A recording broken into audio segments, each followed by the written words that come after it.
Hello guys, welcome to BMS वाला। आज हम फोरेंसिक मेडिसिन एंड टॉक्सोलॉजी का लेक्चर लेके आए हैं जिसमें हम राइगर मोर्टिस कवर करेंगे। राइगर मोर्टिस क्या होता है? हर लेट चेंजेस का एक टाइप होता है जिसमें इसका अर्थ क्या बताया गया लैटिन में, स्टिफनेस ऑफ द बॉडी। जब बॉडी स्टिफनेस हो जाती है, बॉडी में हार्डनिंग हो जाती है बॉडी में, उसको हम राइगर मोर्टिस कहते हैं। It is the state of muscle in dead body when they become stiff और rigid with some degree of shortening. ये वो स्टेट होती है मसल्स की जब डेड बॉडी की जो मसल्स है वो स्टिफ और रिजिड हो जाती है with short degree of shortening में। Phase of primary relaxation of muscle continues for about an hour, which is followed by stiffening or rigidity. जो primary relaxation of the muscles होती है बॉडी की, वो एक आवर तक तो कंटिन्यू होती है, लेकिन उसके बाद क्या होता है? स्टिफनिंग और रिजिडिटी, बॉडी हार्ड होने लग जाती है। It indicates molecular death of the concerned muscles. जिस भी मसल की हार्डनिंग हो रही है तो उसका मतलब क्या है? उसकी मॉलिक्यूलर डेथ जो है वो शुरू हो गई है। occurs due to stoppage of aerobic respiration causes change in muscle। जो aerobic respiration थी, जो बाहर से हम ऑक्सीजन ग्रहण कर रहे थे अपनी बॉडी में, वो रुक जाती है। इसकी वजह से क्या होता है? चेंज इन मसल होती है। कॉजेज ऑफ मैकेनिज्म क्या बताया इसका? After that permeability of membrane high for calcium ions. Death के बाद क्या होते हैं? जो मसल की मेम्ब्रेन होती है, सेल की जो मेम्ब्रेन होती है, उसकी जो कैल्शियम की परमिलिटी उसकी वो ज्यादा हो जाती है, क्योंकि large number of calcium enter कर जाते हैं और promote formation of actomyosin complex. Calcium enter हो जाएगा तो एक्टोमायोसिन कॉम्प्लेक्स बन जाएगा। एक्टोमायोसिन कॉम्प्लेक्स बनने के बाद फ्यू आवर लेटर, मतलब कुछ घंटे बाद, severe contraction cause muscle rigid and joint become stiff. Severe contraction होगी कैल्शियम आयन की वजह से, और जो मसल है वो रिजिड हो जाएगी और जो जॉइंट है वो स्टिफ हो जाएंगे। For relaxation muscle needs to drive out calcium unrequired ATP. अगर अब बॉडी को रिलैक्स करना है तो मसल को क्या करना है? कैल्शियम बाहर निकालना पड़ेगा, जिसके लिए एटीपी चाहिए। लेकिन after ATP molecules are completely exhausted. Death के बाद क्या होता है? एटीपी के मॉलिक्यूल जो रहते हैं वो कंप्लीटली एग्जॉस्टेड हो जाते हैं, न्यू एटीपी मॉलिक्यूल बन नहीं पाते, तो क्या रहता है? मसल कॉन्ट्रैक्ट रह जाती है एटीपी ना होने की वजह से, जिसके कारण क्या होता है? राइगर मोर्टिस हो जाती है, यानी स्टिफनिंग और रिजिडिटी ऑफ द बॉडी आ जाती है डेथ के बाद। मसल इन्वॉल्व, कौन कौन सी मसल इन्वॉल्व होती है? Rigor motive occur both in voluntary and involuntary muscle. जो हमारे मसल हमारी कंट्रोल में होती है और नहीं होती, उन दोनों मसल में राइगर मोटिस अकर होता है। अकर्स अर्लियर इनवॉलंटरी और स्मूथ मसल देन इनवॉलंटरी और स्ट्राइडेड मसल। इनवॉलंटरी मसल में ज्यादा जल्दी से आता है क्योंकि इंटरनल ऑर्गन स्मूथ बने होते हैं, और वॉलंटरी मसल में देर में आती है rigor mortise. Onsite and duration in tropical countries like India, India जैसी ट्रॉपिकल कंट्रीज में क्या होता है? 1 से 2 घंटे आफ्टर डेथ में राइगर मोर्टिस आ जाती है, और 9 to 12 आवर में हेड से फुट तक पूरी हो जाती है और परसिस्ट रहती है 12 घंटे के बाद तक, और 12 घंटे के बाद पास ऑफ हो जाती है, डिकम्पोजिशन में चली जाने लग जाती है। राइगर मोर्टिस के बाद 12 घंटे के बाद क्या होगा? बॉडी सड़ने लग जाएगी। जब बॉडी पूरी रिजिड होगी तो डिकम्पोजिशन से वो सॉफ्ट होने लग जाएगी। ऑर्डर ऑफ अपीयरेंस की कैसे कैसे आती है? सबसे पहले जो राइगर मोर्टिस आती है वो हार्ट मसल में आती है। मोस्ट इंपॉर्टेंट पार्ट है कि rigor mortis first appear in heart muscle with in hour of the death, मतलब डेथ के 1 घंटे के अंदर अंदर हार्ट मसल में राइगर मोर्टिस आ जाती है, यानी हार्ट की जो मसल है वो रिजिड होनी स्टार्ट हो जाती है। Among voluntary muscle, voluntary muscle में एक डिसेंडिंग पैटर्न देखने को हमें मिलता है जिसे हम नाइस्टन लॉ भी कहते हैं। वो क्या है? सबसे पहले आईलिड में रिजिडिटी आती है, यानी 3 से 5 घंटे के अंदर।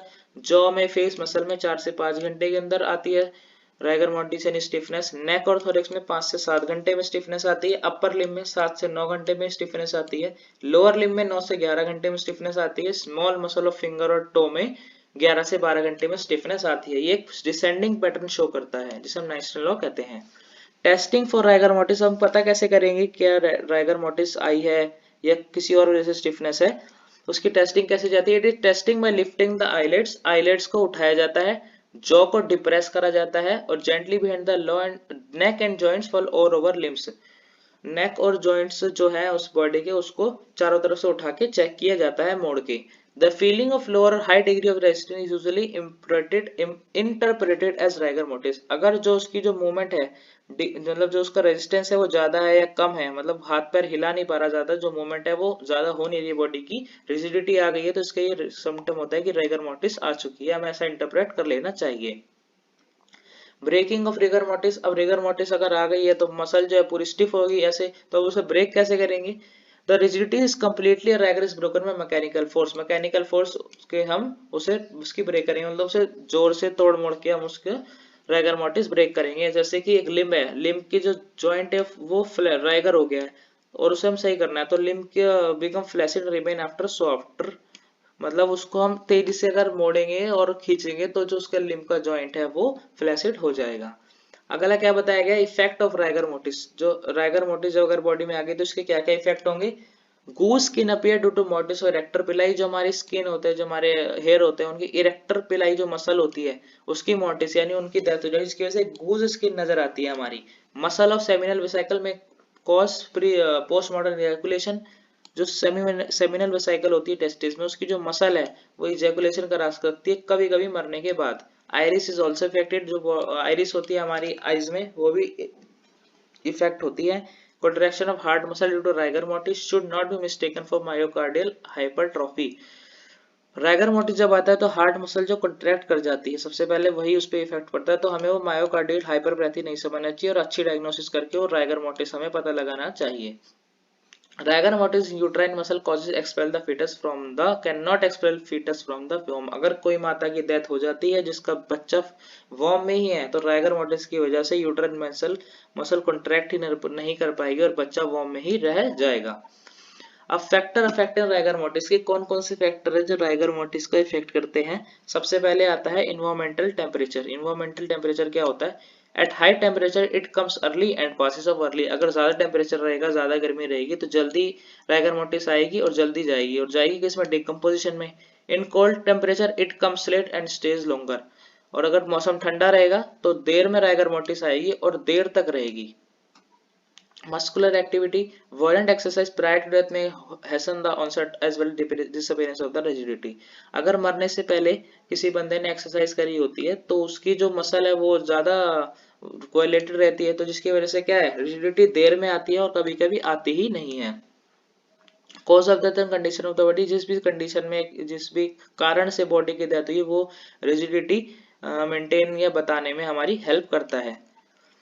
कम early and pass off early in thin and weak musculature, in fat it's vice versa. बिल्ट में क्या बताया गया है, अगर जो बंदा पतला है और उसका वीक मस्कुलेचर है तो उसमें जल्दी राइगर मोटिस आएगी, यानी जल्दी स्टिफनेस आएगी और जल्दी जाएगी, मतलब जल्दी डिकम्पोजिशन की तरफ जाएगी, और फैटी वाले बंदे में देर में आएगी। एज में क्या बताया गया, अगर जो बच्चे की एज है वो 7 मंथ से कम है, स्टिल वन फीटस है, तो उसमें आती ही नहीं है, नॉन अक्रेबल होती है राइगर मोटिस। लेकिन इनफैक्ट और एडल्ट अगर रहता है तो उसमें राइगर मोटिस देखने को मिलती है और वीक में ज्यादा देखने को हमें मिलती है। अब इसकी मेडिको लीगल इंपॉर्टेंस क्या है राइगर मोटिस की, it is the sign of death and indicates molecular death involve of muscle involve. ये साइन ऑफ डेथ है जिसमें मॉलिक्यूलर डेथ ऑफ मसल देखने को हमें मिलता है। During early phase of death it helps in estimating the time since death. Early phase में हम राइगर मोटिस देख के बता सकते हैं कि बंदे की किस टाइम में डेथ हुई है। If during summer if rigor mortis has not certain death must have occurred with 2 hour. अगर समर में राइगर मोटिस नहीं आया है तो हमें समझ जाना चाहिए कि 2 घंटे के अंदर डेथ हुई है बॉडी की। Also indicates the position of the body at time of death. हमें बॉडी की पोजीशन भी बताता है कि at the time of death वो किस पोजीशन में उसकी डेथ हुई है। Some condition occur in dead bodies which में इंटीमेट स्टिमुलेट राइगर मोटिस। मरने के बाद बॉडी में ऐसी कुछ कंडीशन पैदा हो जाती है जिसकी वजह से राइगर मोटिस स्टिमुलेट हो जाता है, जैसे कैडावरिक स्पैज्म। ये हम आगे पढ़ेंगे कि मान लो कोई बंदा डूब रहा है, बचाव के लिए वो मिट्टी पकड़ता है, अंदर घास फूस पकड़ता है, उसके हाथ वैसे ही स्टिफ रह जाते हैं पकड़ने की कंडीशन में, उसे कैडावरिक स्पैज्म कहते हैं। हीट स्टिफिंग, कोल्ड स्टिफिंग, गैस स्टिफिंग और प्यूट्रिफैक्शन यानी डिकम्पोजिशन, ये सब कंडीशन है डेथ बॉडी की मरने के बाद पैदा होती है और राइगर मोटिस को प्रमोट करती है। ये सब आने वाली वीडियोस में हम कवर करेंगे। तो थैंक यू गाइज, इस वीडियो में इतना ही, मिलते हैं नेक्स्ट वीडियो में।